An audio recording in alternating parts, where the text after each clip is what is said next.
So the released hostages are beginning to tell us what exactly happened to them in Gaza.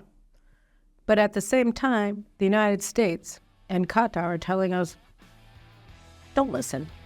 I'll give you all the details and much more coming up on In Focus.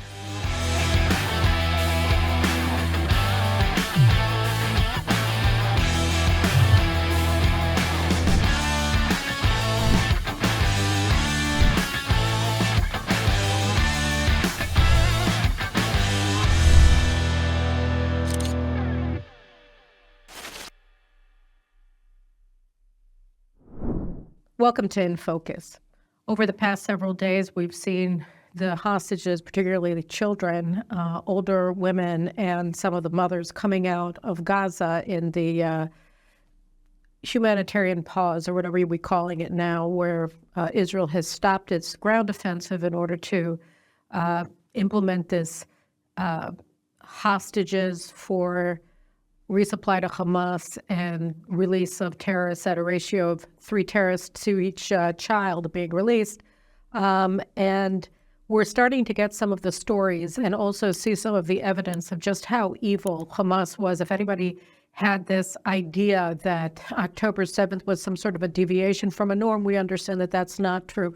Hamas really is the root of all evil. And it is expressed in every single thing that we're seeing in Gaza, in the treatment of the hostages, and of course in its sadistic prosecution of the war and holding of our hostages as the days continue on. And I think it's worth just mentioning a couple of things that we've seen. We've seen that the releases of the hostages have been very managed. They've been stage managed by Hamas. And so we've had these films of the hostages smiling and waving to their captors as they're transferred to the vehicles of the International Committee of the Red Cross to cross out of Gaza into Egypt, where they can then just be transferred to Israel. And we hear Hamas terrorists holding guns, barking orders at the hostages while they're still in Gaza, where they say, wave, wave. So they're being ordered to wave and then only then allowed to leave, so that everything is filmed, everything is stage managed, because Hamas is producing these propaganda films that are supposed to show how humane they were to the hostages that they've been holding now for more than 50 days. And so in one case, we saw Maya Regev, who's 21 years old. She was kidnapped along with her 18-year-old brother at the Nova dance party at Re'im on October 7th. She was shot in the leg several times before she and her brother were kidnapped. Her brother, even though he meets the criterion, is still being held hostage in Gaza, and she was released. And so when Maya Regev was released earlier this week, she was on crutches because clearly she hasn't gotten proper medical care for the wounds that Hamas terrorists who then kidnapped her caused her. And she was actually brought to Soroka Hospital straight from the border to be treated for her leg, have surgery on it, etc. While Maya was being released from Gaza, she was smiling at the Hamas terrorists. And now we understand that all of this was required, that she was ordered to smile and wave and all the rest of it, just like all of them were, has been captured on film. So she gets into the Jeep and goes away, and she's smiling at them. And so we saw that all of these Hamas supporters, Hamas members, whoever they are online, have been using this forced footage from Maya Regev and from the other hostages to produce these images pretending that all of the hostages were in love with Hamas and that they didn't want to leave. By the way, there are jihadist roots to this in Islam, where Muhammad, he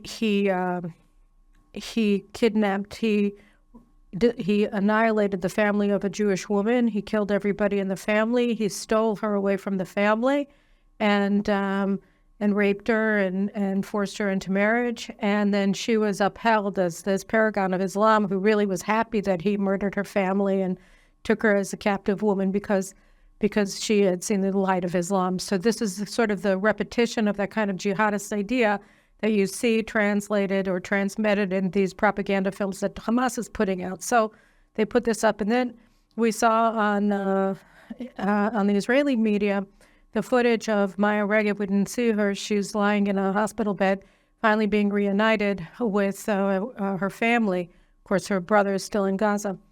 And you hear her wailing with pain, with agony, with suffering, and you hear all of the screams of this woman who had been held by these sadists and went through we don't know what at their hands with her brothers after they shot her.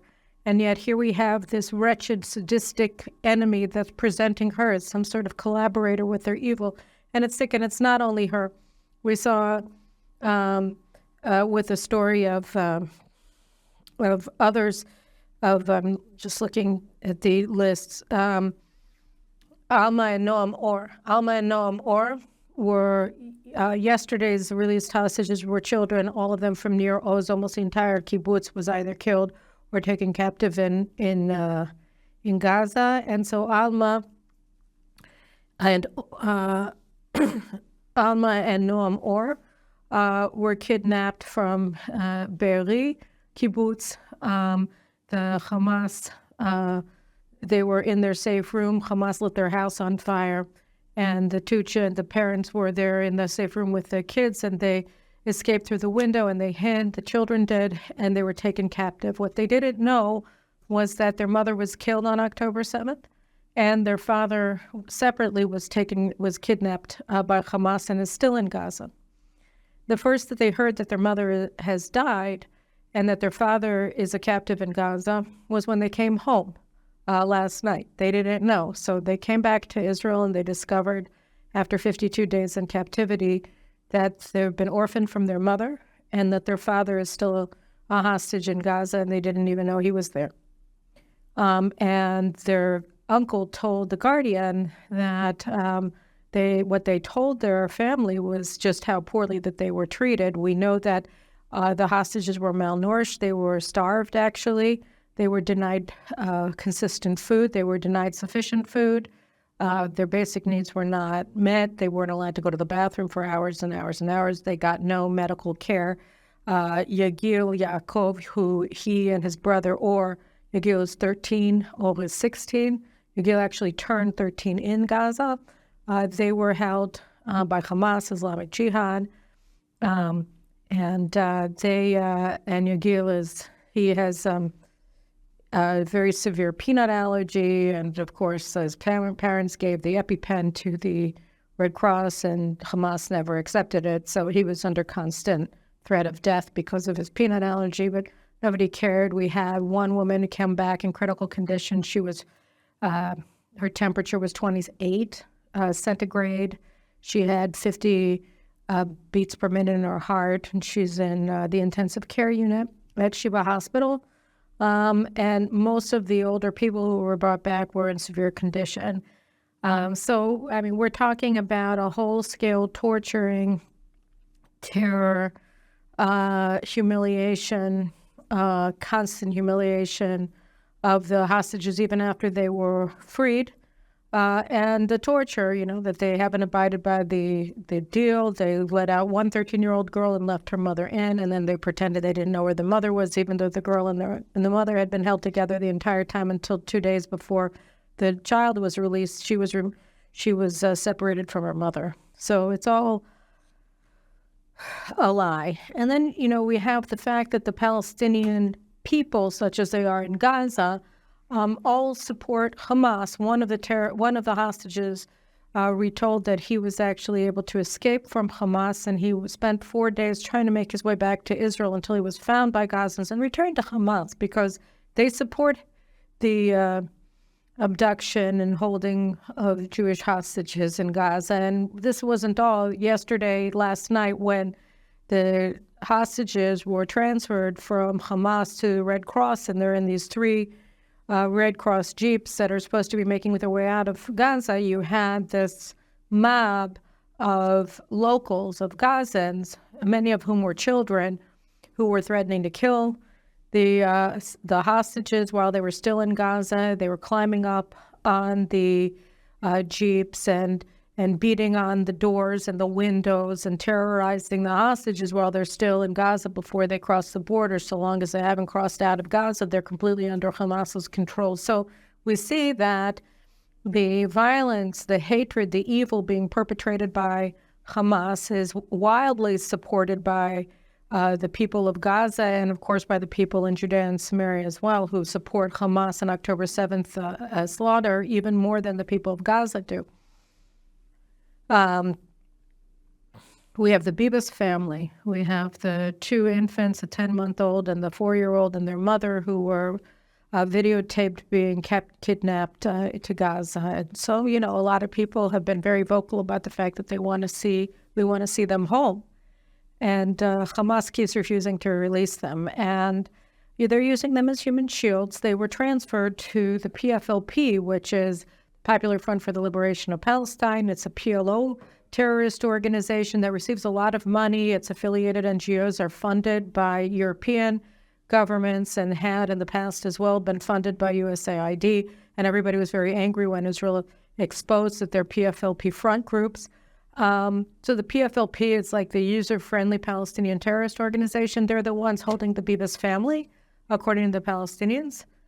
Which again just shows the widespread support among Palestinians for what Hamas did. And I'll just give you 2 more data points, maybe 3 on this. The first one is that Fatah, I talked about this in my article that came out on JNS today, Fatah terrorists in Gaza photographed themselves, videotaped themselves on October 7th, participating in the massacres in the kibbutzim, killing Jews, stomping on the bodies of Jews, so killing, torturing, mutilating the bodies, and also abducting kibbutznikim to Gaza, whom they apparently transferred after the fact to Hamas. But people in the U.S. government insists that the Fatah-controlled Palestinian Authority is moderate and it's anti-terrorist, and yet here you have terrorists that are part of the Palestinian Authority that receive their salaries directly from the Palestinian Authority, which is funded by U.S. taxpayers,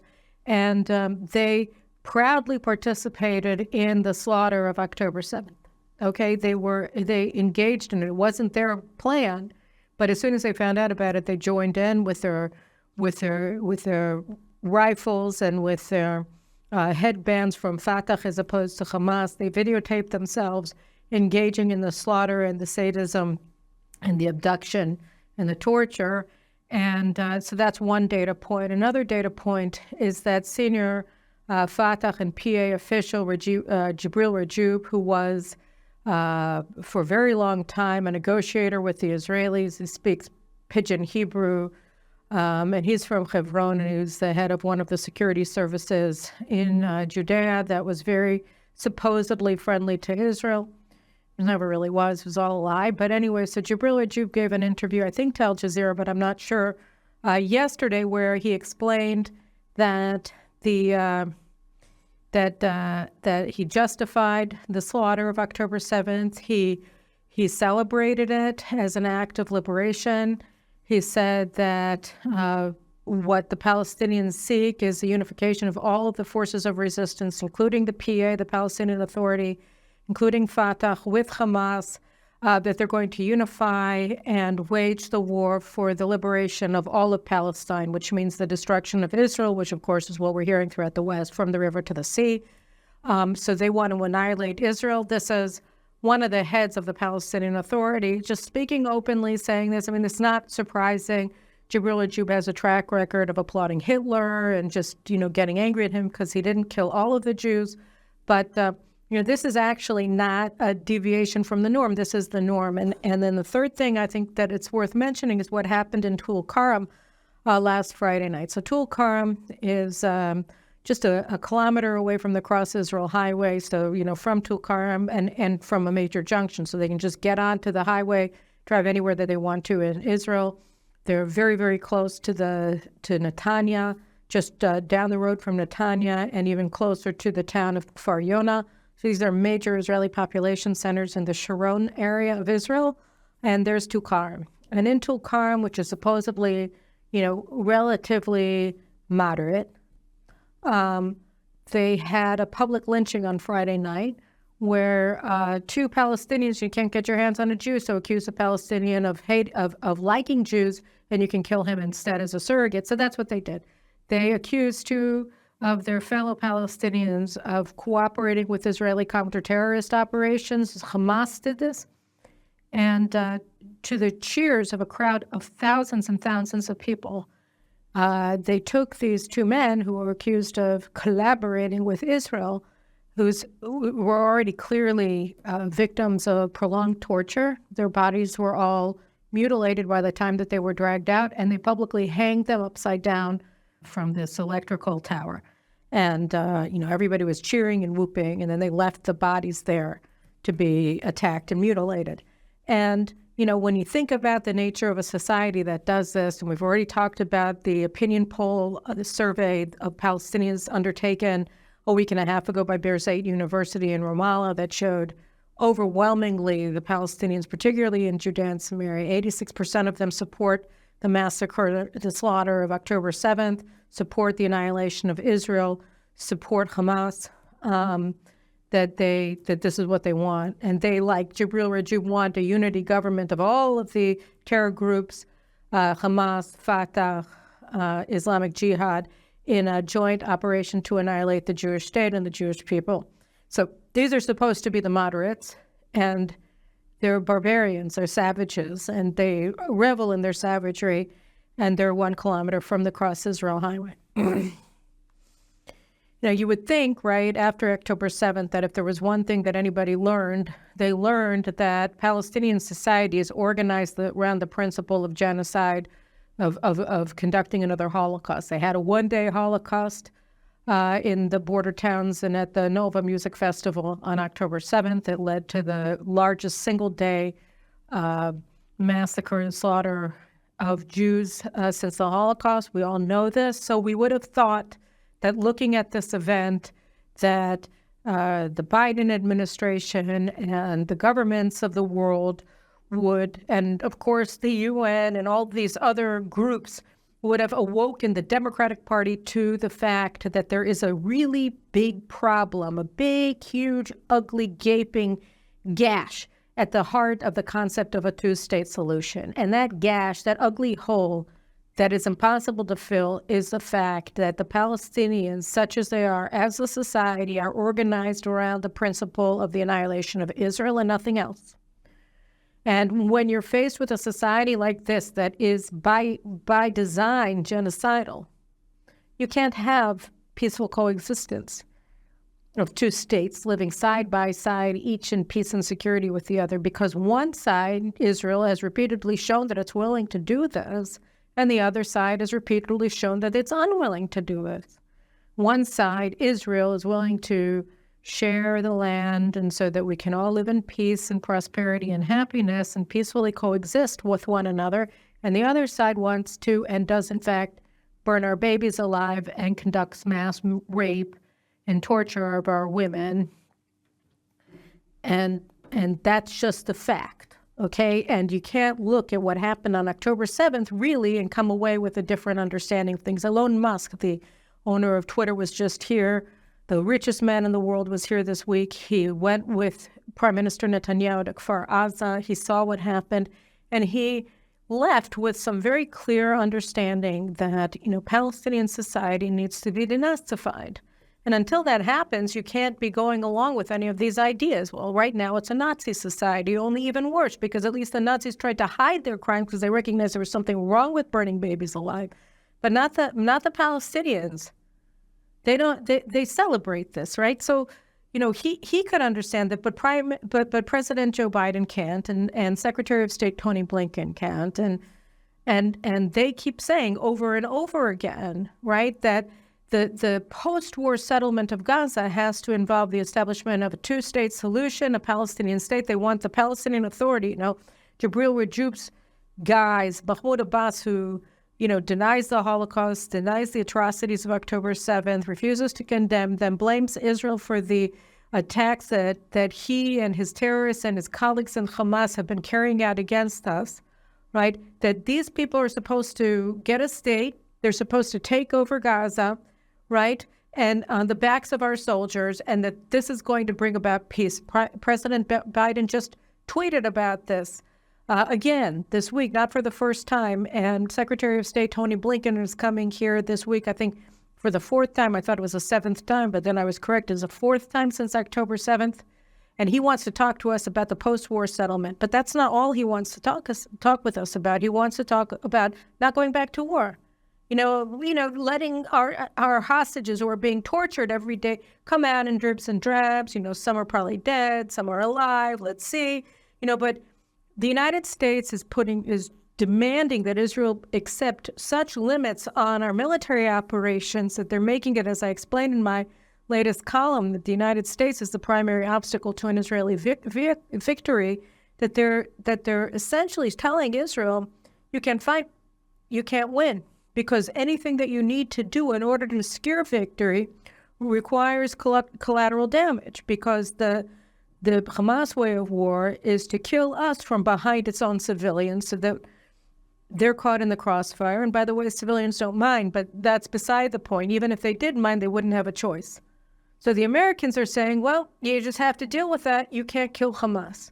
And we're going to accept the casualty numbers that Hamas is throwing out, even though it's all a lie, and we know it's a lie, that all the terrorists are actually civilians and that you're guilty of killing civilians when you kill terrorists. When you kill combatants, you're actually killing civilians. Why? Because.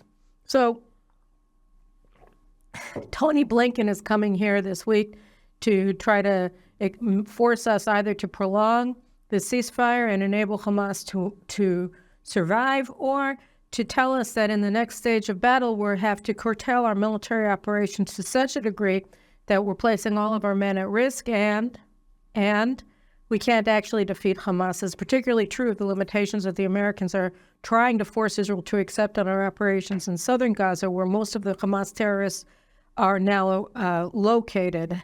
They've moved there either through the tunnels or through the humanitarian corridor that the United States compelled Israel to open, that gives free passage from northern Gaza to southern Gaza. So now they're saying you can't get people in the south to leave their homes so that you can fight Hamas in the south. So, okay. So, but you're not, and you're also not allowed to kill them when they're in their homes protecting Hamas. So you can't take them out so that you can kill Hamas without endangering them. And if you kill them because you're not allowed to take them out, then we're going to stop supporting you as well. This is obviously a catch-22.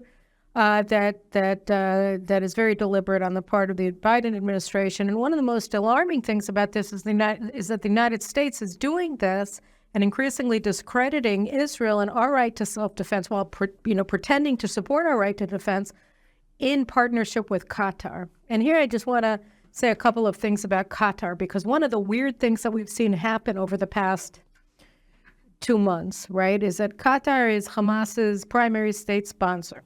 All of Hamas's leadership, the ones that aren't field commanders here actually carrying out acts of genocide and crimes against humanity against the Jewish people, are in Doha. And they're all coordinated with one another, and they're all coordinated with the Qatari regime, which supports them, right?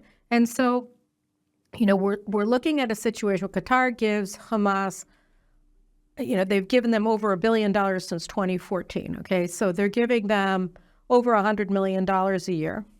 And where is that money going? Well, it's going to build all of the tunnels, right? I mean, it's not going to build high-tech firms. It's not going to build greenhouses for a thriving Gaza economy. Nobody cares about that. It's going to finance the war that Hamas, the terror war, the war of massacre, the war of slaughter, the war of torture that Hamas began on October 7th. That's what Qatar has been paying for with its $100 million a year. And Israel has been wrong to accept Qatar as a legitimate actor, but that's also done because, back in 2014, the Obama administration supported Qatar. I mean, it's a bipartisan blindness in the United States that's fueled by I don't know what, but that refuses to acknowledge the fact that Qatar is Hamas, that Qatar is the headquarters of the Muslim Brotherhood, that Qatar is the headquarters of the Taliban, that it's the headquarters of al-Qaeda, that it was the headquarters of ISIS and may still be, and it is the headquarters of Hamas, because it's satellite channel. Al Jazeera is the network of terror, is a propagandist of terror, is the inciter of jihad among Muslims worldwide. Without Al Jazeera, it's possible that there never would have been a massacre at the Bataclan nightclub, or at Charlie Hebdo, or at all of the various places that we've seen jihadist massacres in Europe over the past years, because Al Jazeera is actively inciting Muslims all over the world to kill so-called infidels, non-Muslims. And this is all owned and directed by the Qatari regime. And yet, successive U.S. administrations have insisted that Qatar is a credible actor and a partner, which is insane because it's not. And I'll just give you an example. The mother of the current emir, who everybody loves, her name is Sheikha Moza bint Nasser. She gave a speech on November 28th that was televised on Al Jazeera at an AI conference in Doha. And why would they have an AI conference in Doha? Because they've bought, in addition to being the state sponsor of Sunni Islamic jihad terrorism, they're also spending millions and millions and millions of dollars on all these Western institutions and think tanks that are led by Western politicians, and universities that have campuses in Qatar, and then they become epicenters for the propagation of anti-Semitic blood libels and slanders in the United States. So they are just paying everybody millions of dollars to pretend that they're not what they are, which is the epicenter of global jihad. They are Iran's banker and its closest ally, strategic ally in the Arab world. So Qatar is playing this double game. It gives everybody lots and lots of money in order to lie about them. And now, what did the Sheikha, the queen mum, or whatever you want to call her, she said, artificial intelligence has been used to fabricate stories in the Gaza war and to block documentation of the atrocities perpetrated by Israel. Okay? She's denied that the slaughter of October 7th has happened. This woman is like the spider woman, she's like the spider lady. She's a jihadist, enabler, facilitator. She is a virulent Jew hater of the West, hater of human freedom, and she is the Sheikha, and she is embraced, and she gets to give keynote addresses because they give millions of dollars to these gullible leftists who say, oh, look, Qatar is a moderate country because they're giving Carnegie Mellon, a couple $1 billion, or Texas A&M a couple $1 billion, and they're really good friends with Exxon and I don't know what.